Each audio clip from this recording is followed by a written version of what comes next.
pessoal, sejam bem-vindos a mais um vídeo aqui do canal. E hoje eu quero trazer um assunto bem diferente daquilo que eu já tenho abordado nos últimos meses aqui no canal, tá?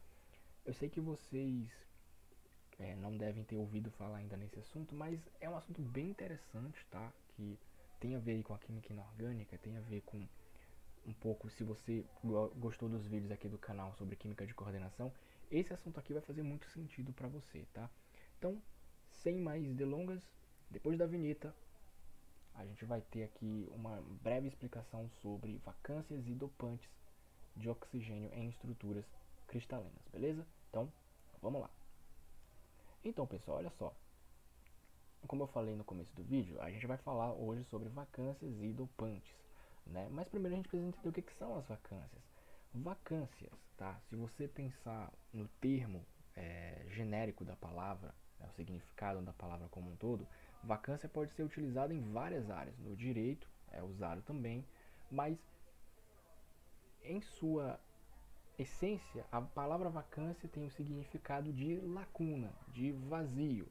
Claro que quando a gente traz para a química, a lacuna e o vazio são outros defeitos, né, que a gente chama na estrutura cristalina, que são semelhantes às vacâncias, mas são outros defeitos, que a gente vai mostrar em um outro vídeo, tá? Dependendo, se vocês gostarem desse vídeo aqui, a gente vai trazer mais vídeos sobre os defeitos cristalográficos, certo? Então, assim, para quem não tem muita familiaridade com química do estado sólido, com a cristalografia de um modo geral, a vacância fica um pouco complicado de entender, mas eu vou mastigar bastante aqui para vocês. Basicamente, a vacância é um espaço vazio que tem na estrutura de um certo sólido, né? Então aqui eu trouxe um exemplo para a gente olhar, né? Então olha só, vou ampliar aqui a imagem para a gente ver, certo? Olha só, como vocês podem ver, nós temos aqui nessa primeira imagem um sólido, tá? Esse sólido aqui é o óxido de estânio.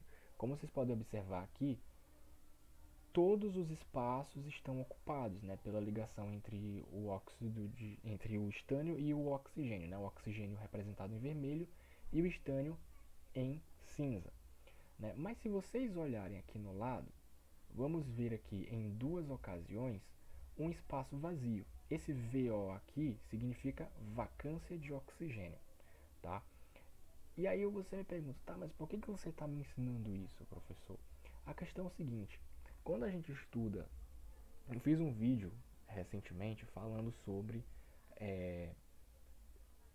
materiais, né? Eu falei sobre o band gap, né? Ou seja, o intervalo energético entre a banda de valência e a banda de condução. Não vou explicar muito isso aqui para não complicar, mas tem um vídeo aqui no canal que eu postei recentemente onde eu falo sobre o band gap, né? E que é um termo em inglês para intervalo de bandas, intervalo de energia. Eu vou deixar aqui em cima no card acima, tá? Então, para quem não estava muito familiarizado com esse estudo aqui, a importância dele é porque a gente tem que entender como que um determinado material vai ser formado, né? Como que eu posso criar um novo material, construir um novo material. E o que esse material, o que eu estou falando, o que eu quero dizer com material? Qualquer material que você vê, por exemplo, esse notebook aqui, que eu tô gravando esse vídeo por um notebook, ele pode ser feito a partir de uma matéria inorgânica, né? Então, existem metais que eu posso utilizar para a fabricação desse equipamento, né? A borracha, por exemplo, ela é um material isolante, né? Ou seja, é um tipo de material isolante, né? Que aí ela vai ter as suas propriedades. Nesse caso, o isolante ele não tem um fluxo de cargas, um fluxo de elétrons muito grande, e por isso a condução eletrônica é menor. Pode ser que eu esteja falando muito grego aqui, mas condução, em suma, é transição de elétrons, tá? É a capacidade que um determinado material tem de conduzir eletricidade, né? Ficou mais fácil agora? Então, o que a vacância e os dopantes têm a ver com isso? A questão é o seguinte, para gerar vacância, eu preciso acrescentar um novo metal, né, uma nova, que a gente chama de impureza, dentro desse sólido. Então, basicamente, o que acontece? Esse espaço vazio aqui, ele é gerado quando eu coloco um novo metal nele, certo? Então, por exemplo, aqui, nesse caso, ó, em C e em D, nós temos mais vacâncias. E se vocês perceberem, a gente tem aqui uma mudança na coloração, né? Olha só, aqui a gente só tinha estânio e oxigênio, aqui a gente já tem, ó, um metal diferente, um roxo aqui, né? O artigo que eu usei essa figura aqui nos diz que esse metal que entrou aqui na molécula é o ferro, né? Ou seja, eu retiro um átomo de estânio dessa estrutura para colocar o ferro e com isso eu gero esse espaço vazio. Então isso é a vacância, é um espaço vazio, né? Que nesse caso aqui pode ser uma vacância de qualquer átomo. Nesse caso aqui é a vacância de oxigênio porque nós temos um óxido de estânio. Então se eu tiro o estânio, eu vou ter uma vacância de oxigênio. Tirei o estânio, certo? Então eu não vou ter mais o estânio ali, mas eu também perco o oxigênio, então eu vou ter um espaço vazio aqui, né? Que é justamente representado por esse VO, que quer dizer vacância de oxigênio, certo?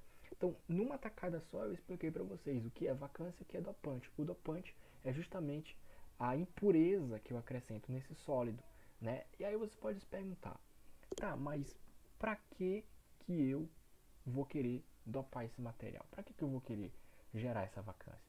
Justamente para que eu possa obter novas propriedades. Porque isso aqui na ciência dos materiais é basicamente isso.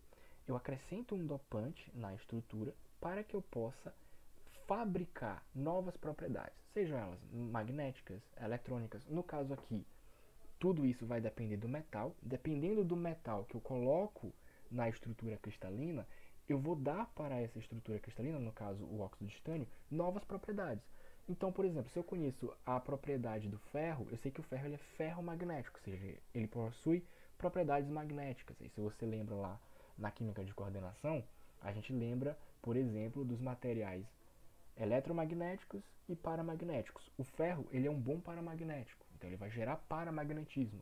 Então, nesse caso, quando eu coloco o ferro nessa estrutura aqui, eu vou gerar aqui uma propriedade magnética nesse composto. E uma coisa interessante, o estânio ele não é magnético, ele não tem essa propriedade magnética. Então, justamente para que eu possa conferir a ele esse magnetismo, eu acrescento ferro porque ele é magnético. Então, se o ferro é magnético, eu estou conferindo agora, estou dando uma nova propriedade ao material que esse material não tinha antes. Ou seja, ele tem propriedades eletrônicas, no caso do óxido de estânio, ele tem propriedades catalíticas, mas ele não tinha propriedades magnéticas. Só que quando eu coloco ferro, agora ele tem propriedades magnéticas. Da mesma forma, se eu colocar o nióbio, por exemplo, aqui nessa estrutura, uma das propriedades dele vai ser a estabilidade química. O nióbio ele é muito estável, então quando eu acrescento o nióbio ali no lugar de um dos estânios, eu vou conferir mais estabilidade ao meu composto. E só para encerrar, a gente tem uma coisa muito interessante do óxido de estânio, é que ele é muito utilizado, né, na tecnologia. Muitos equipamentos eletrônicos, como por exemplo chips, a gente pode utilizar o óxido de estânio, né? E aí, cientificamente falando, né, a gente pode pensar, né, os pesquisadores eles é, avaliam se o que é melhor, usar o estânio puro, né, o óxido de estânio puro, só ele, como seria no caso, nesse primeiro caso aqui, na letra A, né, sem nenhuma vacância, sem nenhum dopante, ou nesse segundo aqui. É porque o óxido de estânio ele tem propriedades eletrônicas que posso usar, que eu posso utilizar essas propriedades para construir o meu material. Mas, se o meu material ele precisa ter propriedades magnéticas, eu posso fazer duas coisas. Ou eu uso um material que já é magnético, ou eu posso utilizar o óxido de estânio dopado com ferro, que nesse caso o ferro vai ter propriedades magnéticas, né? Então, basicamente esse vídeo era só para inserir vocês nesse conteúdo muito interessante que são as vacâncias de oxigênios, dopantes, né, que é a parte de ciência dos materiais. Eu quero trazer mais conteúdos de ciência dos materiais aqui para o canal, tá? Porque eu acho que é uma coisa que está muito relacionada com o nosso cotidiano, né? Principalmente para nós que gostamos muito de tecnologia.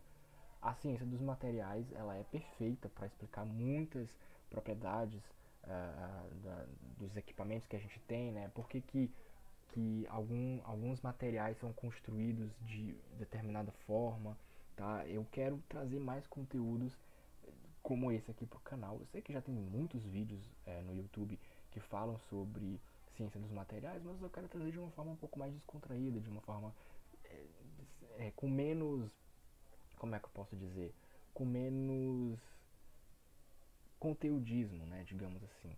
Eu quero trazer de uma forma mais simples, para que vocês possam entender uma coisa que é extremamente complexa, que é muito complexo, mas eu estou trazendo para vocês de uma forma muito dinâmica, de uma forma muito simples, para vocês entenderem como é que funciona a química no mundo, né, no cotidiano.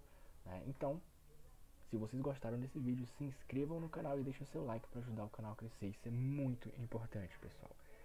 Cara, você só vai levar aí uns 3 segundinhos aí para você deixar o seu like. Deixa o like, tá? Porque aí o YouTube ele vai entender que você gostou desse vídeo e vai recomendar para mais pessoas.